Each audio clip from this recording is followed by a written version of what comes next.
Oke, assalamualaikum warahmatullahi wabarakatuh. Semoga dimanapun kita berada sehat-sehat selalu ya. Nah, di sini saya merasa terhormat sekali dan merasa senang sekali bisa berada di tengah-tengah teman sekalian. Di sini saya akan mempresentasikan yaitu tentang mata kuliah filsafat ilmu dengan judul konsep berpikir induktif dan deduktif. Kenapa dirasa sangat penting sekali teman-teman? Soalnya di sini kita bisa mengetahui bagaimana sebab akibat dan hubungan itu sendiri, dan ini biasanya muncul di berbagai soal teman-teman seperti itu. Nah, untuk itu saya di sini Mindarto dari Universitas Negeri Jakarta ingin menyampaikan tema tersebut.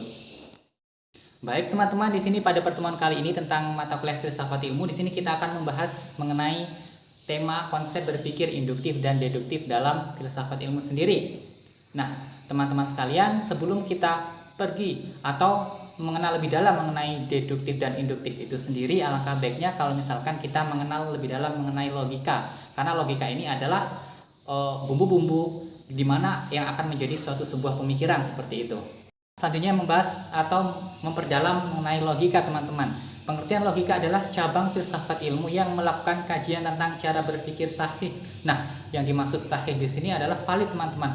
Valid di sini sendiri yaitu dapat dipercaya, runtut dan benar berdasarkan kaidah-kaidah atau hukum-hukum tertentu. Secara umum ada dua macam logika teman-teman. Nah, logika ini yaitu logika induktif dan juga deduktif.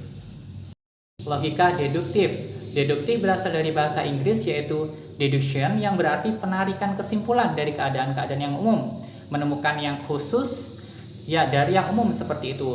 Tentu saja ini lawannya dari induktif sendiri. Nah, deduktif adalah cara berpikir di mana pernyataan yang bersifat umum ditarik kesimpulan yang bersifat khusus seperti itu. Nah, penarikan kesimpulan secara deduktif biasanya mempergunakan pola pikir yang dinamakan silogismus. Silogismus ini disusun dari dua buah pernyataan dan sebuah kesimpulan. Di silogisme ini terbagi menjadi beberapa. Yang pertama yaitu silogisme kategorial. Nah, silogisme adalah suatu bentuk penalaran yang berusaha menghubungkan dua proposisi seperti itu atau pernyataan yang berlainan untuk menurunkan suatu kesimpulan atau inferensi yang merupakan proposisi yang ketiga. Kedua proposisi yang pertama disebut dengan premis. Nah, silogisme kategorial ini dibatasi sebagai suatu argumen deduktif yang mengandung suatu rangkaian yang terdiri dari hanya tiga bagian seperti itu, proporsial kategorial. Nah, kemudian yang disusun menjadi tiga term yang muncul dalam rangkaian pernyataan itu, dan tiap term hanya boleh muncul dalam dua pernyataan. Misalkan seperti ini, lihat di slide teman-teman. Yang pertama adalah semua karyawan adalah PNS. Dan yang kedua adalah semua PNS adalah peserta jam sostek. Nah, seperti itu. Jadi dapat disimpulkan semua karyawan adalah peserta jam sostek. Kemudian teman-teman ada B. Nah, B ini silogisme hipotesis. Silogisme hipotesis adalah silogisme pengandaian, adalah semacam pula penalaran deduktif yang mengandung hipotesa. Nah, silogisme hipotesis bertolak dari suatu pendirian bahwa ada kemungkinan apa yang disebut dalam proposisi itu tidak ada atau tidak terjadi. Nah, premis mayor mengandung pernyataan yang berisi hipotesis. Oleh sebab itu rumusan proposisi mayor silogisme ini adalah, lihat di situ ada jika P dan maka Q. Misalkan premis mayor, jika tidak turun hujan maka Jazira akan pergi kursus. Kemudian yang kedua premis minor, hujan tidak turun. Nah, jadi konklusinya di sini sebab itu Jazirah akan pergi kursus seperti itu. Nah, walaupun premis mayor bersifat hipotesis, premis minor dan konklusinya tetap bersifat kategorial. Premis mayor sebenarnya mengandung dua pernyataan teman-teman. Nah, di sini yang dalam contoh hujan tidak turun dan Jazirah akan pergi ke kencan seperti itu. Bagian pernyataan tersebut antecedent, atau sedangkan bagian keduanya disebut akibat seperti itu. Jadi saling berhubungan seperti itu teman-teman. Kemudian selanjutnya teman-teman ada C, yaitu silogisme alternatif. Jenis silogisme alternatif bisa juga disebut dengan silogisme disjunktif teman-teman. Nah, karena proporsi mayornya merupakan sebuah proporsi alternatif seperti itu, yaitu proporsi yang mengandung kemungkinan-kemungkinan atau pilihan. Sebaliknya proporsi minornya adalah proporsi kategorial yang menerima atau menolak salah satu alternatifnya seperti itu. Konklusi logisme ini sendiri tergantung pada premis minornya. Jika premis minornya menerima suatu alternatif, maka alternatif lainnya akan ditolak. Dan jika premis minornya menolak seperti itu suatu alternatif, maka alternatif lainnya akan diterima dalam konklusi. Nah, di sini ada contohnya lagi, silakan lihat di slide. Yang pertama, premis mayor, Zian ada di sekolah atau di rumah. Nah, kemudian premis minornya, Zian ada di sekolah. Konklusinya yaitu sebab itu Zian tidak ada di rumah, seperti itu. Kemudian selanjutnya yaitu ada D, anti-mem. Nah, kita ketahui sendiri teman-teman, silogisme sebagai suatu cara untuk menyatakan pikiran tampaknya bersifat artifikal. Nah, dimaksudnya di sini adalah dalam kehidupan sehari-hari biasanya silogisme ini muncul hanya dengan dua proporsi saja. Nah, salah satu dihilangkan. Walaupun dihilangkan, proporsi itu tetap dianggap ada dalam pikiran dan dianggap diketahui pula oleh orang lain. Nah, teman-teman sekalian, bentuk semacam ini dinamakan anti-mem, yaitu dari anti-mem, antitema, yaitu dari bahasa Yunani. Kata ini berasal dari kata kerja antimesta yang berarti simpan dalam ingatan. Jadi di sini lebih ke masa lalu, teman-teman ya. Nah, di sini anti-mem itu sendiri adalah penalaran deduktif secara langsung. Misalkan sebuah silogisme asli akan dinyatakan oleh seorang pengasuh ruangan olahraga dalam sebuah harian sebagai berikut. Misalkan contohnya, silakan teman-teman lihat di slide di situ.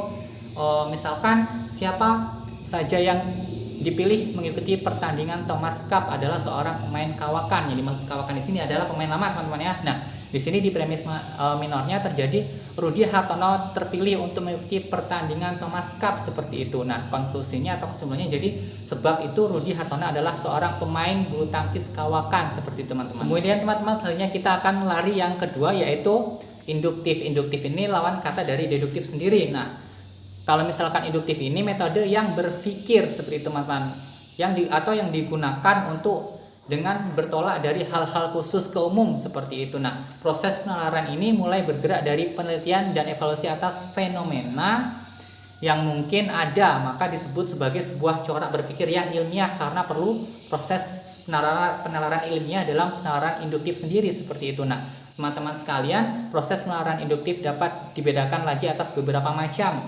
Di antaranya misalkan generalisasi, hipotesa, dan juga teori. Ketinggalan juga di sini ada analogi induktif dan juga kausal, seperti itu. Nah, di sini kita akan membahas yang pertama, teman-teman, mengenai generalisasi.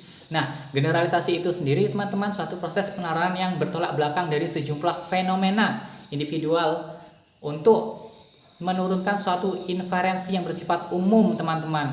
Nah, yang mencakup semua fenomena tertentu dan kejadian yang ada pada waktu itu, seperti itu, teman-teman. Nah, selanjutnya di sini kita yang kedua ada hipotesis dan teori. Ini satu kesatuan yang menyatu, teman-teman. Hipotesis sendiri secara bahasa hipotesis berasal dari dua kata, teman-teman. Nah, yaitu hipo artinya sebelum dan tesis artinya pernyataan atau pendapat, seperti itu, teman-teman. Nah, secara istilah hipotesis adalah suatu pernyataan yang pada waktu diungkapkan belum diketahui kebenarannya, tetapi kemungkinan untuk diuji dan dalam kenyataan empiris itu sendiri, seperti itu. Nah, proses pembentukan hipotesis ini merupakan sebuah proses penalaran yang melalui tahap-tahap tertentu, teman-teman. Nah, di sini hipotesis merupakan satu tipe proposisi yang langsung dapat diuji. Jadi ini sangat berkaitan dengan teori sendiri, teman-teman. Nah, sedangkan teori itu sendiri serangkaian bagian atau variabel atau definisi atau bahkan dalil yang saling berhubungan yang menghadirkan sebuah pandangan sistematis yang artinya tersusun mengenai fenomena dengan menentukan hubungan antara variabel. Dengan menentukan hubungan antara variabel dimaksudkan untuk menjelaskan fenomena alamiah tersendiri, seperti itu. Kemudian di sini kita ada C, analogi.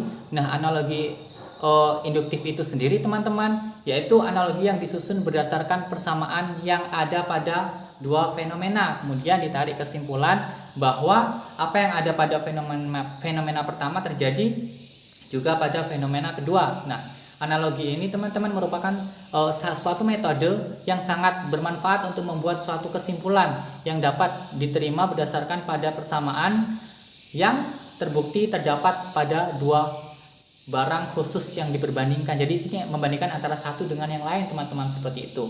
Selanjutnya, misalkan kita bisa lihat di slide itu, tim Uber Indonesia mampu masuk babak final karena terlatih setiap hari. Maka tim Thomas Indonesia akan masuk babak final jika berlatih setiap hari, seperti itu. Kemudian ada dua analogi deklaratif, teman-teman. Nah, analogi deklaratif itu sendiri merupakan metode yang menjelaskan atau menegaskan suatu yang belum dikenal atau masih samar seperti itu. Jadi belum diketahui teman-teman dengan sesuatu yang sudah dikenal. Cara ini sangat bermanfaat karena ide-idenya seperti itu baru menjadi dikenal atau dapat diterima apabila dihubungkan dengan hal-hal yang sudah kita ketahui atau kita percayai seperti itu teman-teman. Nah, misalkan di situ kita lihat di slide itu ada untuk penyelenggaraan negara yang baik diperlukan sinergitas antara kepala negara dengan warga negaranya seperti itu. Nah, sebagai manusia untuk mewujudkan perbuatan yang benar diperlukan sinergitas antara akal dan hati. Selanjutnya, yang terakhir teman-teman, kita akan membahas mengenai hubungan kausal. Seperti teman-teman ketahui sendiri, hubungan kausal ini sering diartikan sebagai penalaran yang diperoleh dari gejala-gejala yang saling berhubungan, yaitu tentang sebab akibat seperti itu. Nah, hubungan kausal ini sendiri dapat berupa sebab yang sampai kepada kesimpulan yang merupakan akibat atau sebaliknya seperti itu teman-teman. Nah, pada umumnya hubungan sebab akibat dapat berlangsung dalam 3 pola, yaitu sebab ke akibat, akibat ke sebab, dan akibat ke akibat. Nah, namun pola untuk umum dipakai adalah sebab akibat dan akibat ke sebab. Ada 3 jenis hubungan kausal teman-teman, ini dia. Yang pertama ada hubungan sebab dan akibat, hubungan akibat sebab, dan hubungan sebab akibat 1 atau akibat 2. Yang dimaksudkan hubungan sebab akibat 1 atau akibat 2 ini teman-teman, jadi ada beberapa sebab dan mengakibatkan beberapa, jadi dia seperti bercabang seperti itu teman-teman. Mungkin itu aja yang bisa saya sampaikan teman-teman. Semoga bermanfaat, sehat selalu dan semangat selalu. Terima kasih. Assalamualaikum warahmatullahi wabarakatuh.